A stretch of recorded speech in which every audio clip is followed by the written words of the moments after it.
Go étage 43, c'est super flippant. Assez haut, hein. En plus, ça gigote, il y a du vent. Il y a du vent, hein. Ça se sent. La cabine elle bouge. Ah ouais, c'est pas si haut en fait. Je pense que c'est là. Non, je rigole. Tu veux redescendre par là? Comme tu veux. Allez, on redescend par là. Allez, on attaque la deuxième double ronde. J'ai les blancs face à Cedrani Amar, un des meilleurs joueurs des Émirats. Hein, parce qu'aux Émirats, si vous savez bien, il y a Salem Saleh qui a plus de 26, qui était presque à 27 à un moment. Et derrière, ce sont des joueurs à 2002. C'est un jeune, je crois qu'il a peut-être 18-19 ans, quelque chose comme ça. Je me prépare. Je vois qu'il joue, je crois, des Gambidam. Donc, bro, je me dis, allez, hop, Gambidam. Je regarde les Gambidam. Il joue pas mal de lignes du Gambidam. J'arrive, assez confiant. Je me suis beaucoup reposé. J'ai pas préparé non plus de folie. Je me disais double ronde, t'étais fatigué la veille, c'était dur. Donc on va y aller avec de l'énergie. Et j'envoie tout de suite D4, premier coup. Et là il me joue cavalier F6. Fin de la prépa. C'est juste fin de la prépa quoi. J'ai regardé que D5. Que le Gambidam. Bon, résultat, comme la ronde précédente, surpris dès le premier coup. Agréablement surpris ou pas, j'ai pas du tout regardé, il y avait peut-être quelques parties avec KF6, mais je m'étais dit, tu verras sur l'échiquier ça. Et sur l'échiquier, bah évidemment, hein, quand on est surpris et que c'est KF6, qu'est-ce qu'on envoie? Eh ben on envoie la Trompovski, évidemment. Fou G5, et là il va jouer assez rapidement. D5. Je joue E3, je joue pas trop les fous, prends F6 dernièrement sur D5 tout de suite, mais je pourrais. Il joue C5 assez rapidement. Et là, je me dis, waouh, mais il a peut-être préparé mes Trompovski, il a peut-être vu celle que j'ai joué récemment, il a peut-être regardé une partie sur Chess.com. Et j'essaie de changer d'habitude. Normalement, je prends F6 ici et j'essaie de jouer C3. Un coup solide. Le gros problème de cette ligne, il y a ce qui est E4, qui est C6, Dame B6, et souvent les pièces s'échangent assez vite. Il me joue KE4. Je fais fou F4, donc là je reste dans mes schémas. Et là il me fait KC6. Bon, très content de ne pas avoir Dame B6, mais quand même, KC6 c'est un des meilleurs coups, peut-être avoir le meilleur coup. Je joue KD2. Et là j'espère qu'il va me jouer, comme on m'a déjà joué par le passé, cavalier F6 ou des choses comme ça. Et là il me fait K prend K, oula, ça part mal. Dame prend D2 et fou F5. Donc ça c'est vraiment le plus solide que vous puissiez faire avec les noirs. Vous allez jouer E6, fou D6 et c'est très bien joué de sa part. Et là, bah, cavalier F3. E6 est là. E6, fou D6, ça arrive. Toutes les pièces s'échangent. Si je fais fou D3, c'est juste, ça va juste être une nulle entre amis. Et je suis dans l'obligation de gagner. Hein. Je vous rappelle, j'ai 3 sur 4. Nul à la première ronde, nul à la quatrième. J'ai les blancs, double ronde. Il faut envoyer. Nul est juste interdit ici parce que bah, le départage, c'est le tronqué. Donc il faut jouer des forts joueurs qui vont faire des points, tout ça. Et là, c'est hyper intéressant parce que je vais réfléchir hyper longtemps et je vais trouver une idée pour éviter l'échange de pièces. Je vais jouer fou B5 en lui disant écoute, l'histoire du clouage, tu vas peut-être pas être content si tu fais fou D6. Là, il va me jouer Dame B6 et je vais jouer fou E2. Donc je vais même donner du temps, c'est-à-dire je vais faire des pertes de temps pour que sa dame aille en B6 pour plus qu'il y ait fou D6 et échange les pièces. C'est hyper courageux de ma part. Je m'attendais pas à faire ça dès le matin. Mais juste pas le choix. Voilà. On envoie et on essaye. Alors j'aurais aimé jouer à 4, mais il y avait trop de coups qui m'embêtaient, notamment C4 avec les fous D3. Et une fois que son roi a bougé, le cavalier peut aller là et mon fou est trappé. Et si je dois prendre, ben, ça va juste être une horreur pour moi. Donc je fais fou E2. Il fait fou E7 et j'ai réussi à garder les pièces. Seul problème ici, si je rock, il se passe rien. Donc j'envoie KE5. L'idée est changer, mettre mon fou et garder une ou l'autre idée. J'attends avec impatience qu'il rock. Il prend donc il veut vraiment faire nul et il rock. Là je suis face, comment dire, à mon destin, c'est soit je fais petit rock et va falloir travailler pendant 1000 ans pour essayer de créer juste une menace. D'autant que j'ai réfléchi énormément pour jouer fou B5. Donc j'accuse un sacré retard à la pendule. Ou bien j'envoie ce qu'on pourrait appeler la spike attack quoi. À un moment, il y avait un livre comme ça et on appelait les spike attacks, c'était les variantes qui étaient avec le coup G4. Et puis j'ai craqué, hein. J'ai dit il faut gagner Anthony, on y va. Il fait fou E4, et on joue F3. Là je m'attendais clairement à fou G6. Je me disais bon bah tu vas être moins bien hein, dans cette position, t'en vois, mais au moins t'as des petites idées. Et là il me fait un coup, je m'attendais pas du tout. Fou H4 échec. Et ça je suppose que c'est sa première erreur de la partie. Ou coup douteux, je sais pas si c'est une erreur mais peut-être coup douteux. Cela, je joue fou G3 et en cas d'échange, ça m'ouvre la colonnage, ce qui me donne plus de potentiel d'attaque. Il va échanger, reculer. Et dans cette position, j'ai le brillant coup fou D3. Je pense que c'est un brillant coup, ce fou D3. D'ailleurs, là, il n'y a aucun point d'exclamation ou autre. Pourtant, j'ai bien pris la partie de Lichess. Comme l'autre jour, pour ceux qui ne sauraient pas, j'ai copié les parties de Lichess. Hein, c'était un raccourci pour gagner du temps. Il y a souvent des analyses qui sont faites. Mais je pensais que ce coup était très fort, hein, parce qu'il ne peut pas vraiment prendre, il me donne ce coup, et s'il fait G6 ou H6, il est pas content, je peux peut-être jouer grand roc derrière, ou tour H2 pour défendre. Et là, il va imploser, simplement. Selon moi, dans la partie, il va prendre, et jouer E5. Et on voit tout de suite, ça met coup douteux, mais c'est sûr. Et évidemment, qu'est-ce que je vais regretter ici, c'est ma perte de temps, parce que je crois que je dois être dans les 30 minutes, ou quelque chose comme ça. Alors que tous les coups, j'aurais pu jouer à tempo, en vrai, quasiment. À part peut-être l'idée fou B5, fou E2, où j'ai passé beaucoup de temps. Mais ce qu'il y a, c'est que je cherche à avoir une position jouable. Et je veux pas jouer trop vite. Parce que c'est Trompowski, quand l'adversaire joue propre, ben, il n'y a pas grand-chose. Surtout si on joue pas les lignes principales, comme j'ai fait là. Non. Et qu'on n'a pas révisé, et qu'on s'y attend pas, on veut pas rentrer dans les lignes. Et E5, par contre, c'est une sacrée erreur, parce qu'il veut ouvrir. C'est assez logique, hein, il voit mon roi au centre, il veut ouvrir. Malheureusement, dans le calcul, ça marche pas, je prends. Il fait Dame E6 au début, je m'attendais à D4. Je me dis c'est le coup le plus chaud, D4. Mais Dame E6, j'ai compris l'idée en fait. C'est que il va mettre une pression ici. Quand je fais F4, il y a lui. Et quand je fais grand roc, il y a les D4 avec le pion A2. Et là, j'ai calculé, j'ai pris quasiment tout mon temps. Je crois que j'arrive à 5 minutes après mon prochain coup. J'ai fait grand roc. Lui, il m'a dit à l'analyse qu'il pensait que... Enfin, l'analyse, on fait des analyses à l'oral, hein, tranquillement, à l'aveugle. Il pensait roi F2 et si dame B6, roi F1, lui. Moi, je pensais que grand roc était le bon coup et cachait le roi en B1.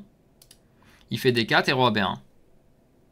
Et là, il n'a rien trouvé en dehors de ce que j'avais vu. C'est-à-dire, il a pris, j'ai pris. Il a fait tour ici. Très, très important, ce tour ici. Qu'est-ce que j'allais dire? S'il met... Voilà, s'il met la mauvaise tour, je peux même prendre intermédiaire ici, si je dis pas de bêtises, parce que je peux faire cette tactique. Et fou F5. Et je prends. Ou prends et sauve. Alors qu'en jouant l'autre tour, je peux pas prendre ici, parce que le roi peut s'en aller. Ah, je peux, mais c'est beaucoup moins fort. Et c'est vraiment pas bon, peut-être même. Et donc, je joue dame B3, menace échange de dame. Et là, il va échanger en D3. Ça, c'est certainement une erreur, mais en même temps, c'est pas si simple. Mais il va me donner dame prend D3. Attaque en H7. Et là normalement, je devrais réussir à convertir mon roi en sécurité. Je vais juste jouer avec un pion de plus. Il fait H6 et il me laisse dame F5. Très heureux de placer ce dame F5. Il joue dame C4. Et là, très heureux de placer tour C1, force retour. Et j'échange. Et là, normalement, je me dis, ok, ça c'est terminé, même avec 3-4 minutes à la pendule, c'est fini. Je joue F4, renforce la position. Mon but, bien sûr, dans ces finales, créer un pion passé plus tard en 4 contre 3, ou bien sûr, rentrer avec les tours aussi, améliorer mon roi au début. Il fait roi F7, ça c'est une sacrée erreur, parce que ça me laisse l'opportunité de faire tour prend tour, tour C1. Et la finale de pion est perdant, donc là, normalement, il doit bouger la tour. Mais son roi qui a été mis en F7 me donne tour C7, tour prend. Donc logiquement, il a envie de tenter ça. Ce qu'il a fait, il joue roi G6. Et malheureusement pour lui, ça marche jamais, mon roi arrive. Si mon roi arrive, il a juste perdu avec ce pion de moins. Ici, il n'y a pas d'astuce particulière de finale de pion. Pourtant, on pourrait se dire, ah, il y a des pions doublés, mais en fait, ici, c'est juste gagnant. Il joue H5 seul coup, et là, on a le choix. Soit on ramène le roi, pardon, tousse encore un peu, soit on prend. Parce qu'en fait, quand on prend, lui, quand son roi va monter, il ne pourra jamais prendre en G3 à cause de cette astuce du pion passé, pion camouflé, là. Ça fait que je peux jouer ce que je veux, mais j'ai trouvé tellement jolie cette astuce de jouer ici. Et là, il est en zugzwang, simplement. Parce qu'il va devoir reculer, je vais jouer F5, je vais gagner le pion et j'aurai un pion de plus. Et donc il a tenté, j'ai bloqué, et puis voilà. Bon, il aurait pu continuer à bloquer, hein, bien sûr, mais ça va rien changer. Il joue roi là, je pousse, il fait ça, et j'ai été tranquillement cueillir les pions, voilà. Et abandon. Ah, roi D5 abandonné. Je crois qu'il a abandonné sur roi F4. Je pense que le roi D5, c'est quand on a placé les rois. Voilà. Donc une bonne partie, pas bon dans l'ouverture. Milieu de jeu, je pense que j'ai pris les risques qu'il fallait et mon adversaire s'est trompé. Donc là, plutôt pas mal. Pas énormément de choses à raconter si c'était sur la stratégie. Donc je suis très content de ce fou B5, fou E2. Du G4. Donc j'ai pas mal d'idées dans cette partie. Beaucoup plus que la veille où j'ai pas su garder l'attention. Et j'aime bien la petite finale. Hein, le petit coup technique en finale. Un petit coup technique de roi qui vient, roi E3 là. J'aurais aimé qu'il n'y ait que roi E3 qui gagne en vrai. Mais et sinon, bah, j'ai bien aimé l'histoire de la cachette aussi. Hein, le roi qui va se cacher. Roi F2, roi F1, pourquoi pas. Mais le roi qui va se cacher, c'est bien. Voilà. Allez, on va analyser ça. Donc celle-ci est un peu plus courte que les premières. Les premières étaient bien plus complexes. Mais allons-y ici. Vous voyez, j'ai fait une partie à 95-3. Et on voit un ouverture, j'ai rien. Il donne même un peu mieux noir parce que bah, je fais ce fou B5, fou revient, qui est ce G4. Et heureusement, il craque. J'imagine que c'est le D4 ici. Voilà. Donc là... Franchement, je peux pas être mécontent. J'ai joué à 2007, ok, c'est un peu exagéré. On va regarder rapidement à l'ordi, mais là, je pense que dans cette partie, j'avais plus ou moins tout compris. Pour une fois. Donc là, c'est le choix d'ouverture, on va pas s'attarder là-dessus. Voilà, les dames B6, c'est quelque chose à regarder pour lui. Hein, dame B3, et puis sortir ses pièces maintenant. Parce que les échanges de dames sont pas si mauvais pour les noirs. Hein. D'ailleurs, il peut même jouer des C4 direct. Hein. Ça, il peut jouer cette finale aussi. Hein. Peut-être que je suis un micro mieux, mais bon... Vous voyez déjà ici, il n'y a que quelques coups qui me donnent un petit avantage et encore. Donc tout est possible pour les noirs, c'est quand même un peu l'intérêt aussi de ces lignes. Hein. C'est que s'il connaît pas et que tout est possible, il a plus de chances de se tromper. Par contre, s'il connaît dans ces positions-là, c'est un peu pénible s'il connaît son plan. Et il connaissait, alors là, je vais vous le dire quand même, c'est qu'après la partie, il m'a dit que son coach c'était Miladinovic. Et Miladinovic, je l'ai déjà joué, c'est un joueur de Trompowski. Et bien sûr, il m'a rajouté que lui-même jouait la Trompowski. Bon, enfin bref, vous voyez un peu le poissard que je suis. Je joue une trompo comme ça, décidé sur l'échiquier, et le gars joue la trompo lui-même. Et puis deux parties où on me change le premier coup. Bah, après, c'est le jeu, hein, c'est normal, hein, qu'il me change le premier coup, et prêt pas tomber à l'eau. D'un côté, au moins, je me pose plus de questions. Voilà, et ce fou B5, il va pas aimer. Évidemment que l'ordinateur veut jouer ça. Hein, voilà, je peux jouer comme l'ordi, ça, mais ça va faire nul, quoi. Bon, ça, ok, qui donne un peu mieux ou pas, hein, c'est rien du tout. Hein, c'est juste rien du tout. C'est juste égal, ces positions. Résultat, je tente ce truc-là, il fait ce dame B6 très logique. Ouais, c'est vraiment un coup pénible hein, pour lui, parce que s'il fait fou D6, ici DC5 est beaucoup plus fort. Je voulais jouer KD4 ici, moi, dans la partie. Ça, c'est pénible pour lui. Double attaque. S'il doit donner le fou, je suis quand même un peu mieux dans ces positions. Même si je joue CD, c'est un peu mieux pour les blancs. Paire de fous, il y a encore du matériel, tout va bien.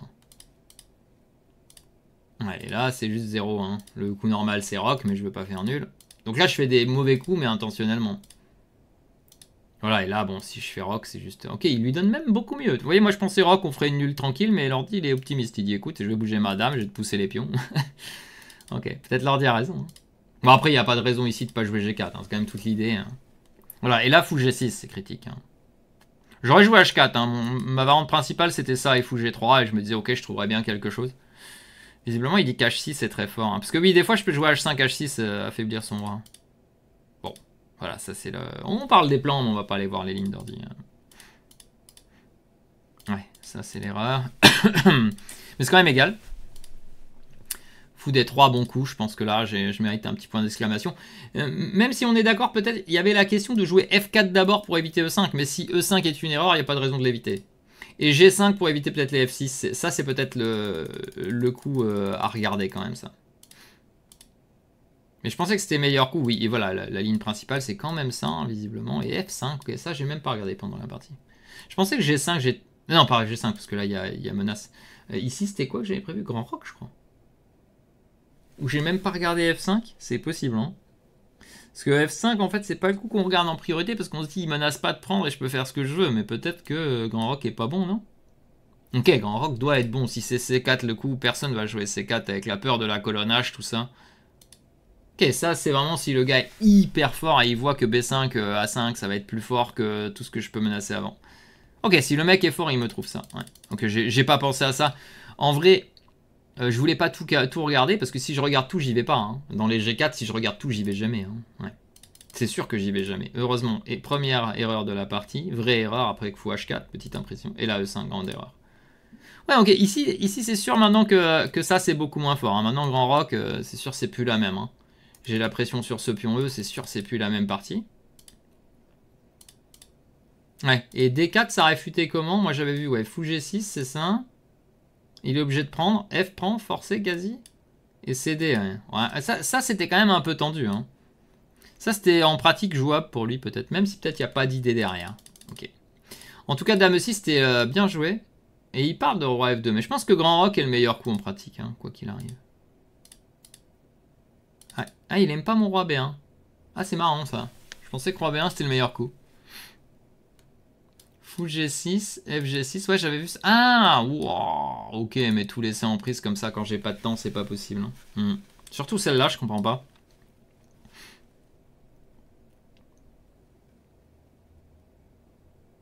Ah, mais si, écoutez, j'avais regardé ça. J'ai regardé ça pendant la partie. Ça, j'ai regardé pendant la partie. Et j'ai vu que c'était pas clair du tout, ça. Et en fait, l'ordi, il me trouve ça. Ok. Ça protège le pion. Oh là là là, ça protège le pion. Waouh, ok. Parce que j'ai regardé, mais j'ai regardé que Dame D5. Parce que j'ai vu double attaque, triple pression, tout ça. J'ai dit, waouh, non, non, non, ça va pas. G5, waouh. Enfin, même si je l'avais vu, peut-être que je l'aurais pas joué. Parce que tour 8, est-ce que j'aurais compris? Ici, j'aurais compris. Ah, ok, ça c'est bien vu. Pardon. Si j'avais vu, je l'aurais peut-être joué. En effet, bien vu. L'ordi, il a vu plus loin que moi. Mais comme je dis, j'ai tout dépensé ici de ma pendule. Et ça, en pratique, ça a l'air tellement plus simple. Et c'est quoi son bon coup? Tour F8, ouais, il doit attaquer celui-là. Ah oui, c'est bien vu, ça. Bon, après, tour H1, on a l'impression que c'est un peu en plus. Mais ouais, ça explique que l'autre soit meilleur. Il m'a joué le coup humain. Ouais, et là, c'est juste quasi fini. Hein. Ouais. Bon, le droit F7, il n'y a pas beaucoup de bons coups. Hein. C'est un coup de pion ou quoi, il est quand même foutu ici. Bon, ben, double ronde qui commence bien. Première partie de cette 4e journée avec une victoire au blanc. Donc on est plutôt pas mal maintenant. On a gagné 2 parties au blanc. Il va falloir confirmer avec les noirs l'après-midi. On est à 4 sur 5. Je crois qu'il y a tellement de joueurs dans le tournoi qu'il faut marquer. Mais bon, après nul à la première, nul à la 4e, 4 sur 5, c'est plutôt pas mal. Voilà. Là, j'ai quoi? Peut-être après cette partie, une demi-heure de prépa pour la partie suivante. Et on enchaîne, ou peut-être 1 heure. Je ne sais plus exactement si ça avait fini tôt ou pas. Mais je vous invite à attendre le lendemain pour voir cette superbe partie. Parce que la prochaine, on va prendre des risques. Il faut gagner. Allez, je vous dis à très bientôt pour la ronde 6. Allez, à bientôt dans une prochaine vidéo. Ah, et n'oubliez pas, hein, abonnez-vous si vous voulez être mis au courant à chaque fois qu'on met une nouvelle vidéo en ligne. À très vite!